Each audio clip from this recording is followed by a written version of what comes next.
Hi everybody, my name is Mélisse Brunet and I am the music director of the Northeastern Pennsylvania Philharmonic. Today I have the greatest pleasure to be with Joanne Arduino, who is the artistic director of the Ballet Theatre of Scranton. Together with the Northeastern Pennsylvania Philharmonic and the Ballet Theatre of Scranton, we will be publishing in December 4 videos of excerpts of the Nutcracker by Tchaikovsky. We are so much looking forward to share that with you because we are used to collaborate every year for every holiday. Unfortunately, we cannot do it live, but still we want to provide our community, we want to provide you with some good dancing and some good music. Joanne, can you please tell us your story with the Ballet Theatre of Scranton? Because I believe that you started as a young kid with them as a dancer before becoming the artistic director. That is true. And thank you for having me, Mélisse. I'm very excited to be here and to once again partner with the Northeastern Pennsylvania Philharmonic. My story with ballet theater, I've actually grown up through ballet theater. It was founded by the late Constance Reynolds, who was my mentor in 1958. And I actually started dancing when I was 3 years old in 1960 and have studied there with Mrs. Reynolds throughout the years. As I got older and more advanced, I did study abroad and I studied in the United States to continue my ballet studies.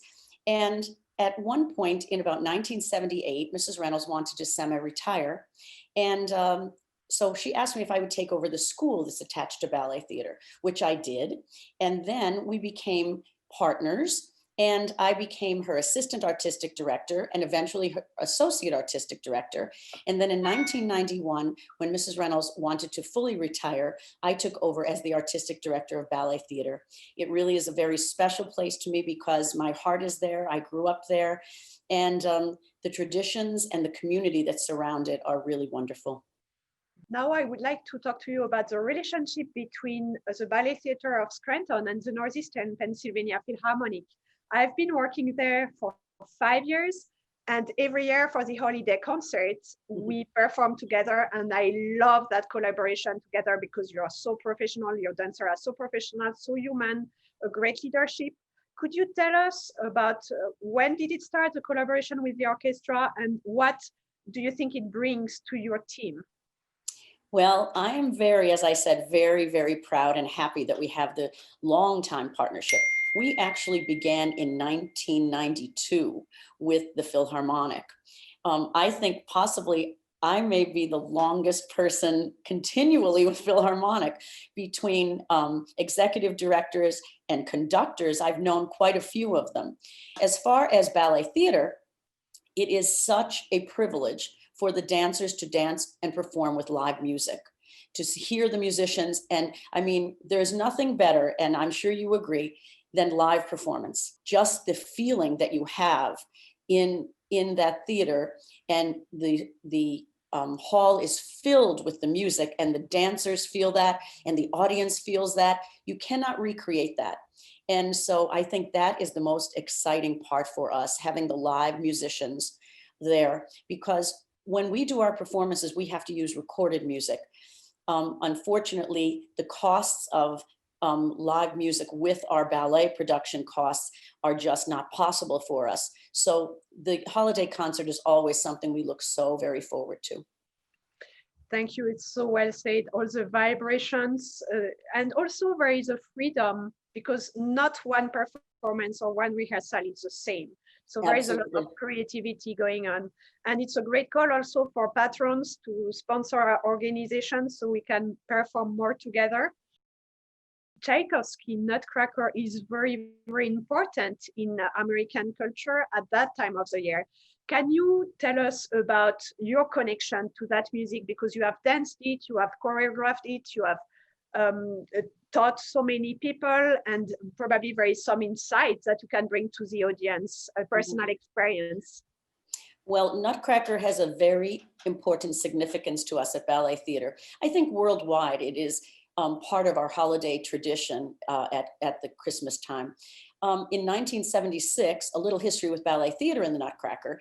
In 1976, our founder, Constance Reynolds, She's a native of Scotland, and she came to this city in Scranton and felt that so many people here were welcoming to her, and she wanted to give back. So in her way, of course, ballet was her love.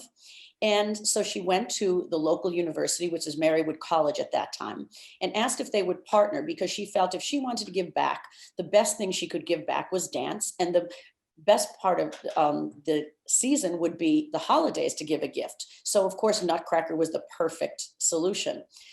So at that time in 1976, Marywood University and Ballet Theatre of Scranton partnered in order to do free performances to the community.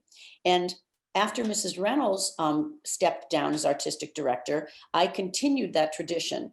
And for us at Ballet Theatre and our families at Ballet Theatre, it is so important. It really makes our holiday season because as my son said, and the funny thing about my son is he's a soccer player. He's not into the arts whatsoever. Of course, he does come to all the productions. And I thought, one day I said something about Christmas. He said, you know, Mom, I love Christmas, but the best part about Christmas is when Christmas Day is over and everybody else has nothing to do, but we have the Nutcracker. And we get to go to the theater, and for 6 performances, there is the festivities and the performances and the parties. And it just, it really just is so much a part of our holiday. I honestly don't know what I'm going to do this year because we can't have in performance in theaters. So we are doing it differently this year. So I will have the Christmas holiday with really no performance. The music is so beautiful, and to dance it, it just gets into your soul, and you can't help but move beautifully and depict what the music says to you in your soul. As a choreographer, I know I love choreographing the snow ballet because I just feel the swirls and the patterns. So it's very different in that as a dancer, what you feel and emote on the stage. As a choreographer, you want to bring that out, but also with the patterns and the movement. And so you depict what the music is saying to you.